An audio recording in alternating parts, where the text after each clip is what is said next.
Hello! Today's stories come from r/entitled people. Today we have the second part of the Piercing Patty saga. It's another lengthy video, so we'll be skipping the comments until the end. Let's get right to it. We'll be starting with Piercing Patty almost gets arrested the second time.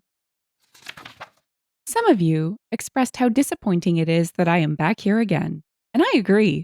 I truly thought PP and I were on the mend and that we were going to be one of the lucky ones that survived a just no mother in law incident. I wanted to forgive her, but I needed time to heal. She, however, did not feel as if I was forgiving fast enough, and for the past 6 months or so, has been trying to needle herself back into our lives. It began with her asking once a month if she could visit, and then it became every week. And then it became an almost daily chore to tell her, no, you cannot stay with us. We aren't over what you did yet. Like a scab, if you keep picking at me, I can never heal. So her presence in my home became my hill to die on. I never lied to protect her feelings. I never gave her the runaround. Every time she asked me directly if she could come stay with us, I told her the truth. I do not trust you anymore because of your actions. But still, she persisted. So after the hilarious gate incident, or as I call it, Gate, I was stuck in an awkward position. You see, I still wanted to go see the niece in the hospital and make sure her mom had all the tools she needed to do her momming. But I definitely didn't want to interact with PP. Alas, I went anyway because I loved that girl more than I hated PP. Aunt-in-law needed some rest after all the excitement died down, and so I told her to go back to the hotel and I would take an evening shift with the hurt kid. I brought her all of her favorite junk foods and some fashion magazines. We were busy chatting about some boy she had been seeing and whether he likes her, or likes her. Ah, to be young again. In waltzes PP with the worst look on her face. It honestly chilled the room. I don't know how to accurately describe this face, but imagine if you spent all day at the salon dropping tons of money on your stylist and colorist, and then coming home to your husband saying, I liked it better before. Yeah, it would be that face. It was the kind of disdain only a woman could convey on her face. Hey, you know what? This isn't about me. We are both here for the child, and I will just deflect to ease the tension. We can have World War III when we aren't caring for a broken leg college student. So I put on my game face, and this went down. Hello, Patricia. I don't know why, but it cracks me up to be so formal with her. Like, suck it. We ain't friends anymore. What are you doing here? We're just hanging out. What are you doing here, PP? Where's mom? Your mom took a goober to Target. She packed so quickly that she forgot a few things. Seriously, this is what we are calling ride shares now? If I wasn't so annoyed with her, I'd find it endearing. Oh, I'm going to call her. Maybe she can pick up some personal item and some favorite snack for me. Niece gets distracted calling her mom, so PP's full attention is on me now. I don't know what I did to make you treat me like this. Seriously, because it happened not that long ago. You broke into my office and compromised my client's privacy. That's what you did. Do you really not remember? I'm actually incredulous. Are you still mad about that? I said sorry. Yeah, it's kind of a big deal, Patricia. And you can say sorry until you're blue in the face. I am not forgetting that it happened. You could have really messed things up for me and your son. Well, you can't keep me out of your life forever. I'm your husband's mother. I have a right to be in his house. He only owns half that house, Patricia. Which half do you want access to, the left half or the right half? Huh, how many ways I could pronounce her name by emphasizing different syllables is a new fun game I play. I would never speak to my mother in law that way. You don't have a mother in law, so like the top half or the bottom half? We could quarter the home and you could just stay in 2 quadrants at a time, or niece gets off the phone with her mom. Click. Listen, I came to bring you dinner. She hands over a bag of McDonald's. Oh, no thanks. I'm kind of full from the stuff Mother and Pa's brought. You can just leave it there. I'll have some later. Well, I can't do anything right, can I? Mother and Pa's gets to do everything and I can't do anything. Niece gets the most bewildered look on her face. Go ahead, ruin your body with that junk. She points to the pile of snacks I brought. I am a mother. I know you need real food to get better. Chill, lady. Chicken nuggets do not have medicinal properties. Mother and Pa's is not even a mother. She will never be a mother. She couldn't do what I did. Whoa. What? Okay, this thing just turned into another thing. At this point, niece is tearing up a bit. I mean, she's being yelled at for not eating McDonald's, and she's scared. I feel bad because I know that PP's anger is directed towards me, and so I get up to leave because I didn't want the kid to have to bear my burden. I'm gathering my things, and splash. PP tossed a big gulp-sized cup full of McDonald's Coke at me. Okay, first, mother flower, this purse is Yves Saint Laurent, so you're basically dead to me for getting the leather wet. And second of all, you were being so loud a second ago that a nurse poked her head in, saw you assault me with your refreshing beverage, and called security. Niece yells at PP to stop. Security comes in and Niece begs them to make her leave. I'm already on my way out because I need to mourn the collateral of war that is my expensive handbag. And then it happens. She lunges at me. Not to hit me, but to get closer to point in my face and yell some more. However, that is not how security interpreted the situation, and they armbarred her so hard she fell on her butt. She gets told that if she does not leave immediately, they are calling the police. True to her new MO, she grabs one of those mauve pink plastic cups that was on Niece's bedside table thing and throws it at one of the security guys and then books it out of the hospital before they could arrest her. I honestly didn't think she was in any shape to run, but hey, I've been wrong before. It was impressively fast. In this next part, OP sheds some light on mother in law's comment about her never being a mom. Piercing Patty does the unforgivable thing. Edit.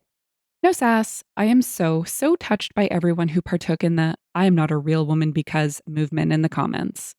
It was such an amazing show of solidarity to me and those who struggle with infertility. I read every single comment. I had never thought of myself as not a real woman. Even when we got the news from my doctor, I just thought of it like a scar or a hair color. It was just a characteristic of my body and I couldn't change it, so I wasn't ashamed of it. When PP said the unforgivable thing to me, it was the first time since the diagnosis that I felt so small, like someone was informing me for the first time that this, in fact, was something to be very embarrassed over, and I should lament for the rest of my life over the injustice. Well, I don't, and I'm not. I have thousands of friends on the internet, PP, and they make me feel 10 feet tall. I don't fit into your little boxy definition of what a woman is, and it's okay because your approval would destroy me. You guys crack me up. Okay, in order of the most asked, although I would not say that it was in order of importance, I will answer the following. I had my bag cut, re-dyed, and resewn. The Yves Saint Laurent survived, but it will never, ever be the same. Niece is doing fine. She is set to make a full physical recovery, although I think she is still very frightened to drive by herself. I know it gives her anxiety to do simple things like run to the store. Poor girl. Last we left off, I was driving my sticky self back home to hubby. I got home, explained what happened, and then I went into my closet, plucked my purses off their shelves one by one until I found the right one, dug into the unlined pocket, lit up one of my emergency cigarettes, and had a long, deep drag. I was so angry and so humiliated. PP splashed a drink in my face. Like, did I get my own show on the E network? If so, when's the check coming? I got bags to replace. Hubby comes in and holds me for a bit. We talk. I am still trying to understand why she is acting like this. It's very, very aggressive compared to her past behavior. She's usually just extremely annoying. The physical escalation has me very worried. I start to think maybe it is a brain tumor. I will later learn that her only diagnosis is that she is a lint licker. Husband calls his mom and sets up a meeting. She tries to tell her side of the story, but it's honestly so absurd that nothing makes sense, and he ends up being even more confused after she tries to explain to him what happened. We absolutely cannot go on like this. As luck would have it, the aunt, who is now furious at PP for yelling at her infirm daughter, has kicked her out of the hotel room they shared.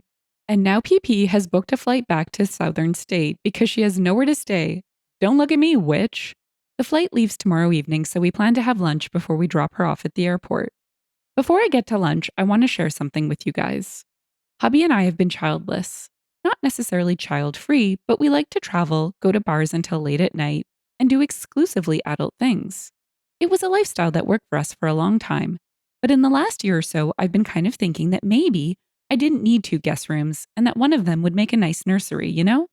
We weren't trying, but we weren't not trying either. If it happens, it happens.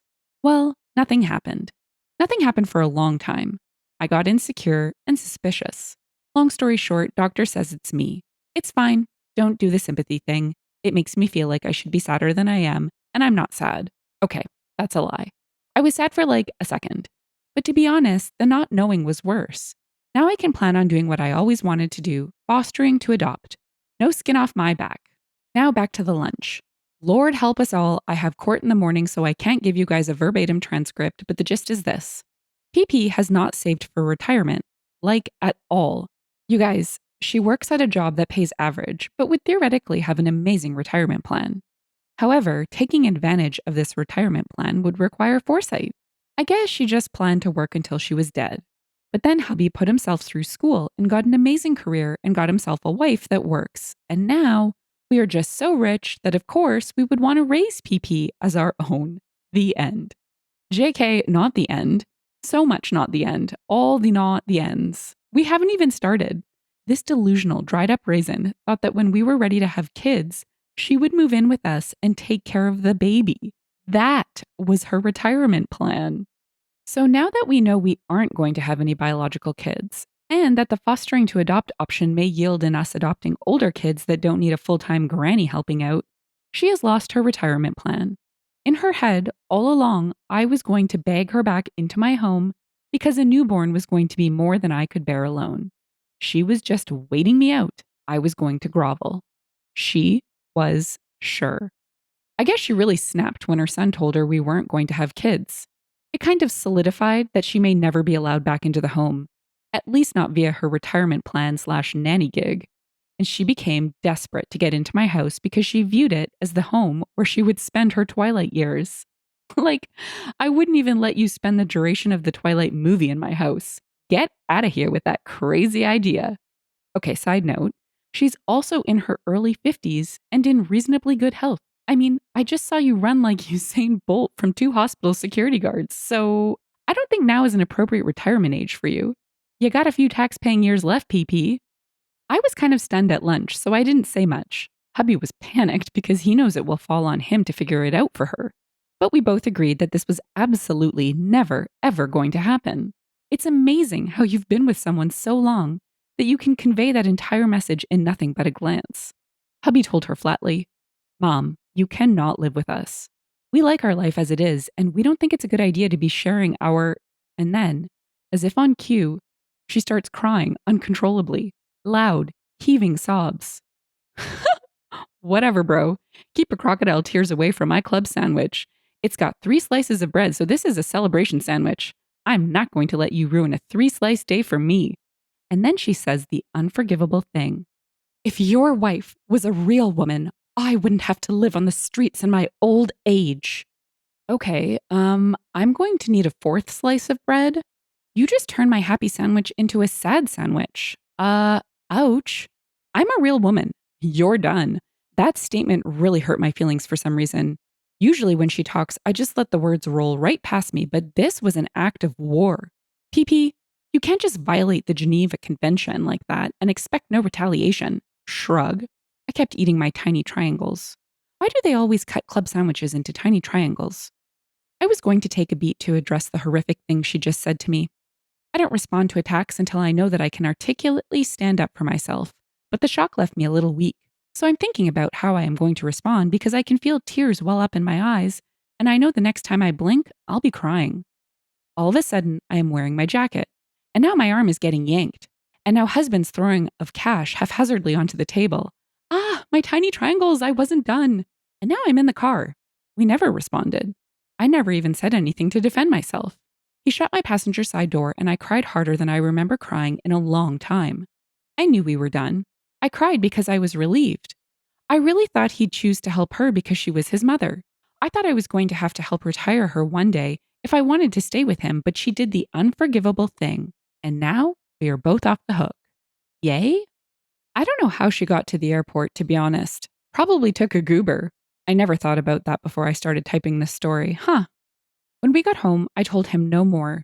She's blocked on everything, and I told the gate guards to call the police immediately if she shows up again. Don't even notify me. She needs to get her own phone plan. Any trips to Southern State will not be attended by me. All the money we were giving her was going to stop. He can send her whatever he wants from his discretionary budget, but I wasn't going to send her any of my wonky womb money. I'm a real woman. I don't need to shoot a baby out of my vagina to know that. You can suck my ovary, Patricia. No contact, full stop. I don't have any more updates for you guys. This was months ago, and her name isn't even whispered in my house. Husband doesn't talk about her, although I'm sure she's been begging him for more money. I don't think about her unless I am feeding you drama, and all we are concentrating on is getting approved to be foster parents. I hope my kid marries an attorney when he or she grows up so I can relive this saga step by step from the other perspective. Haha. I've been tossing fountain drinks at dartboards for practice. These women are over the top. My goodness. Okay, so that was the end of the saga, but not the end of Piercing Patty. These accounts centered around the events which led to OP going full no contact with her entitled mother in law. But she later recounted two events that were big red flags she should have given a whole heck of a lot more weight to. Our first prequel is Piercing Patty and My Engagement Ring. A few of you guys requested some more stories about Piercing Patty, aka Patrasha, after my last odyssey on her journey to no contact. This is hilarious for two reasons. One, you know there definitely was more, and two, you knew it'd be good enough to retell. Someone recently made a post about a class ring on here, and it reminded me of my engagement ring pissing contest with PP. This isn't a full meal, drama addicts, but that's okay because it's bikini season, and all we need is a light snack and a cold sangria. Immediately following my law school graduation, hubby, then BF, took me on a long weekend getaway. I'm serious about the immediately part. I basically walked across that stage, took some pictures with my family. We met at local restaurant for a meal and some champagne, and I left for the trip still wearing the most expensive outfit I own, my graduation gown. Oh boy, the student loans. We couldn't go anywhere far because I needed to begin preparing for the bar exam the very next Monday, so a weekend was all I could spare to celebrate. Hubby drove us to a sleepy coastal town and we stayed at one of those B&Bs that have seashell soaps in the bathroom. We spent the entire weekend sleeping in and letting the warmth of the sun wake us, having late night dinners in dim restaurants over good wine and hushed whispers, and, inevitably, arguing whether the seashell soaps were for decoration or utility. It was one of the most romantic trips of my life. On Saturday night, after we had one of the funniest seafood meals of our lives, two drunk kids with plastic bibs and crab mallets, we took a walk along the beach to relax a little more before driving back the next day. The sun was just setting and the breeze was perfect, and I guess he couldn't wait any longer, so he popped the question. Except he wasn't planning on proposing. At least not this weekend. It was always an eventually situation for us. But I didn't really pressure him, and we always had the whole, sure, when we finish school mentality. But the weekend was just too perfect, and I literally just finished school, so it was kind of cute. He wouldn't wait a moment longer. Now, being as how it was so spontaneous, he didn't have a ring for me. He just slipped off his class ring and proposed with it. I was so happy, you guys. Not because I get to marry the love of my life, but because he ordered his class ring a few sizes too small and wore it on his pinky, and I always thought it made him look like a 1970s pimp. Him giving me his ring took care of the fashion faux pas, and it had the added bonus of me being engaged. We called our parents, got the appropriate reactions, minus PP wanting to come see us right away, and kind of forgot that we were engaged because I was studying for the bar. Once I was done with that horrid exam, I felt giddy. That whole blushing bride thing hit me like a ton of bricks. I was nearing 30 when I finished law school. There was no reason for me to be giggling that much. Finally, I wasn't such a mean bookworm anymore, and that meant that PP could visit us because from the moment we told her we were engaged, she was begging to come visit us so we could all celebrate together. So PP comes to town and without any polite small talk asks to see the ring. I flash it quickly because I know this ain't my real engagement ring, so I try not show it off too much, knowing that it will confuse people when I get my actual ring. The class ring was just a spur of the moment ring. And what PP didn't know is that after we got back from the trip, he took me to a jeweler to pick out what I wanted. Turns out, I didn't want any of them, and in my high maintenance glory, I got to pick out my own stone and design my own setting. Oh boy, was I glad he didn't plan his proposal. Making my ring was so fun, but it would take months to complete. I still plan to wear hubby's class ring around a necklace, though. It was so sentimental to me. But this crusty crab, I really hate PP. So we are on our way home from the airport and stop for lunch. PP asks to see the ring again, and I show her thinking that she's just excited her son's getting married. But no. She asked to try it on. I'm like, maybe later? I'm only human. My spine had to grow one pant leg at a time. During her week with us, she kept asking and asking. If I was doing the dishes, she would say, "Oh, you don't want to scratch that beautiful ring. Take it off and I'll wear it so you don't lose it. I promise I'll give it back." And then she did this laugh thing that's not exactly a giggle and not exactly a cackle either. She cackled. I was so weirded out. I wasn't even annoyed. It was just strange. I knew we were playing a game, but I didn't know what the rules were. I mean, you guys know what a class ring looks like, don't you? Especially a men's one?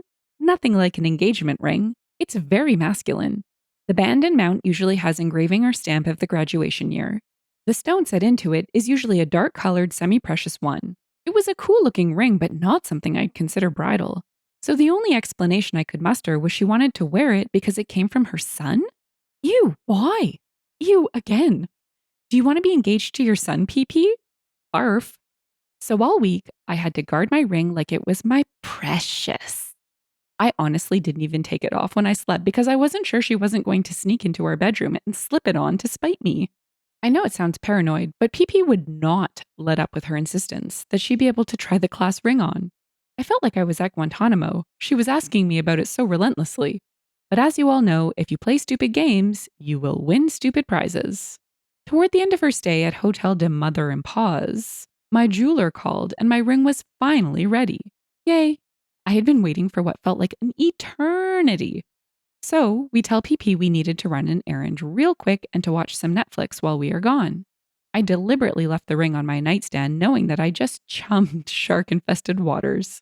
We pick up my ring and it is perfect. A tasteful 1.5 carat oval set in a rose gold pave double band and with two little birthstones, mine and his, set on the inside. The ring really felt like mine and no one else's due to the fact that I got to design it and the little birthstone secret we put in. So we got home and PP is on our couch watching TV. She turns to us and waves hello. I'm entering my own home. Why would you wave to me? Ah, yes, to bring attention to the fact that you were wearing the class ring. Now, keep in mind, she didn't know we were going to pick up my engagement ring. She didn't even know we had another one made because hubby doesn't think to talk about stuff like that with his mother, and I felt petty all week. So I waltzed right over to her, grabbed the hand she is wearing the ring on, her left hand, by the way, second barf, with my right hand, take an amused look at the ring. You ladies know the one where you lightly grab your friend's fingers when they show you their new ring. She's looking kinda smug now, thinking she's under my skin. She is holding eye contact with me like, what's your next move? So as I am holding her left hand with my right, I drag my left hand down her forearm until she hears a clink, clink, clink. It was the sound of metal on metal. She looks down and bam, I am wearing a brand new diamond her son paid for. It just came from the jeweler too, so this thing is refractive as F. Mother and Paws hasn't had the opportunity to get any Cheeto powder into the crevices yet, baby. Her eyes widened, and this is the moment she knew I was a formidable enemy. I smiled and said, "That ring looks gorgeous on you. Why don't you keep it? It's worth almost nothing anyway." Ha! What's hubby gonna do? Be mad at me for giving his mother a free ring? I came out smelling like roses. Thank you. Goodbye, PP. By the way, she left the ring on my dresser when she left. It was never about the ring. I got engaged to her son, and she wanted to assert her dominance in his life. She didn't anticipate that I had seen Tina Fey's Mean Girls like 17 times and can out Regina her any day. I still wear the class ring on a necklace sometimes, but I will not let hubby have it back because when he puts it on his pinky, he develops a fake Italian accent and tries to emulate Godfather-style gangsters. Bada bing, bada boom. The witch flew back to Southern State on her broom. Hands down, my favorite part of that story was the Lord of the Rings reference. And by the way, I looked it up. A flawless 1.5 carat ring can cost up to $25,000 in the US, and you know OP went for the flawless diamond. Before checking out the comments, we're going to jump to our last story of this saga, which is another prequel. I guess the well starts to go dry when you go fully no contact with the main character. The final installment is Piercing Patty on My Wedding Day. So, this story is a bit of a throwback, and I didn't even recognize it as being a red flag until I started lurking here. From my perspective at the time, it was an honest oversight, but as we know now, it's absolutely deliberate and your fault if you call them out, and also your fault if you ignore the behavior for attention. So, away we go back to the year 2000X, and today is my wedding day. PP had not been heavily involved with wedding planning, but to be honest, neither was I. I hired a friend I knew from college who I trusted. I forwarded her some inspiration boards and then promptly pieced out because I had no business wedding planning at this stage of my career. Sure, I did the important stuff like food tasting, touring venues, but the details, the nitty gritty stuff, was done via her texting me 2 photos and me texting back. First one or second one. If you have someone you truly super duper absolutely trust, this method of wedding planning is 10 out of 10. Would recommend. So, in a way, my wedding was kind of like an extreme version of a surprise party. I mean, there was no other way to do it, unfortunately. I was working 70-hour weeks as a young associate and paying off my enormous student loan debt as a new graduate, and trying to elbow my way into a very exclusive good old boys club at work. And I just didn't care whether we had peonies or lilies. JK, I totally care. Screw lilies. But you guys get it. I didn't have a lot of room to let PP into the process because I just wasn't the involved bride she wanted me to be. Well, as you know, that's grounds for punishment. Although I didn't know it yet, PP was going to get me back. She thought she was so slick. If I wasn't going to involve her, she wasn't going to involve me. So I had no idea what she was wearing to my wedding. Everybody knows where this story is going. This scenario has less foreshadowing surprise than a Nicholas Sparks novel. Now, before I tell all you folks what you already know, let me give you an teensy detail about myself that I hadn't shared already because I didn't want to be ID'd. I'm not a white. Sure, I was born in America, but my parents are immigrants and they raised me to not lose my sense of culture from homeland. That was all a long winded way of telling you guys that brides from homeland wear red on their wedding day. I think it's a beautiful tradition, and I wanted to emulate my ancestors on my wedding day by wearing a red traditional dress instead of the westernized white gown. Plus, between you and me, guys, I just look a lot better in red than I do in white, so that's also kind of why I did it. Thank you. I had a second culture that had traditions that didn't wash out my skin tone. Prayer hands emoji. So I'm getting my hair and makeup done, and the photographer is taking all kinds of boudoir shots, and the whole hotel suite is abuzz with activity when suddenly PP pops in. What are you doing here, PP? My girls are out. Go away, please. Fine, I'll cover up a bit, but only one. You can pick, left or right. Well, if you're embarrassed, PP, then you should probably not show up to bridal suites without being invited. Grr. PP makes a big show of wanting to see me before the wedding and showing me her dress. I'm like, cool, I get it. You only have sons and you want to do a pre wedding moment with the daughter. But can we do this in a bit? I'm kind of in the middle of something here. Nope, it's right now or no other option. It's going to be right now because my name is Patty and I'm the center of the universe. I waved her off and basically spouted something along the lines of, sure, put it on and let me see. It was a white wedding dress. It wasn't a straight up ball gown like I've seen some mother in laws wear on this sub, but it was definitely a wedding dress for an older bride. Think, I'm on my fourth wedding, but I've only had two grooms vibes. Below the knee length, with lots of beading and lace, a keyhole back, a rhinestone cinch belt. I was so blind, I had no idea what she was up to.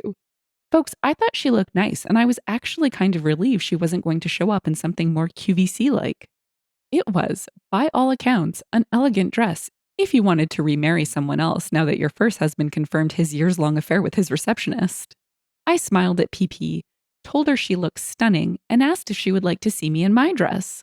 I thought we were bonding. Poor, naive mother-in-laws. PP says yes, and so I go to the other room with my mom so she can help me into my dress, and we emerge victorious. I thought I shined up like a new penny. I had never, before or since, felt that beautiful. Everyone in that room was tearing up and gushing, but my photographer sent me some shots of PP's face looking like she just stepped in dog poo with her new Manalo Blahniks. I mean, her face was bad. I had to blur the background on some and crop her out completely for a few of the shots. PP had no idea I was going traditional with my dress. It never even occurred to her that wedding dresses could be in any color but white. She was trying to upstage me, but due to her inability to Google my homeland, she kind of just looked like a slug in a ditch. How could she tantrum, though? It would require that she admit she was trying to piss off the bride. The situation was so good and juicy, I was mad I didn't even plan it. Not that I planned anything that day. Bonus. In Homeland, you actually wear white to funerals. My grandma, God bless her heart, doesn't speak that much English. Since Grandma loves to learn about American traditions so much, She thought everyone else would, like her, learn about her traditions too. She was just trying to make small talk with her new family in law by informing PP of our culture. What Grandma meant to say to PP was, "In my country, we wear white to funerals." What actually came out of her sweet, adorable mouth was, "You look dead." I died when I heard this story from a cousin. Honestly, when I think about it sometimes, it still makes me wheeze with laughter. And that's how PP tried to ruin my wedding, but didn't, and also couldn't complain about it without looking like a psychopath who tried to ruin a wedding. The end. I think that this wedding dress stunt on the part of the mother in law is a key piece of this saga. And although OP doesn't explicitly relate these stories to kicking her mother in law out of the house and going no contact, I have to think that somehow these contributed to her being pushed over the edge. I mean, the engagement ring bit is super weird, but this business with the wedding dress would have sent a really strong and public message if OP had worn a white dress. Before I jump to the comments, I just want to say please let me know your thoughts on this multi part video in the comments. And I know I won't please everyone, but all feedback is welcome and super helpful. It was definitely a challenge adapting this saga to the usual format. And again, a lot of credit to user We Are Pungency for recovering the first part of the saga and a great Best of Redditor updates post. Now, let's jump to some comments where we'll find a balanced dose of some funny ones and some scathing ones. Affectionate B said, "Honestly, kudos to OP's husband for getting her out of there instead of defending his mother. It's nice to see someone with a sexy diamond spine for once." Flashlight Cracker replied, "Straight guy here. Even I find his diamond spine sexy." Someone else said, "This reads like a Sex in the City episode." Kai Bishop added, "I was thinking she writes in a very Carrie Bradshaw way. The jokes about her sandwich had me cackling. Fishing cigs out of an old purse, too." G Rocket said, "This is interesting. First, OP was never going to forgive mother in law. You can tell by the way it was written from the very beginning. There was a grudge of some sort that predates the beginning of this story. Second, it's not uncommon for men to marry their mother when their mother has these sorts of psychological issues. Mother in law probably has some cluster B issues. And the way OP tells the story, it just has a cluster B vibe to it. Hard to explain unless you've spent time with a bunch of them." I tried lighting tender added, "I somehow can't actually be on OP's side because she's insufferable. Mother in law is worse, but it's like a mind flayer fighting a lich. It's good that she had the self awareness to get out from under mother in law's thumb, but God, she sounds like a nightmare person trying to achieve nouveau riche." If you've enjoyed the story and would like to hear more, consider liking, subscribing, and leaving a comment. Thanks, and bye for now.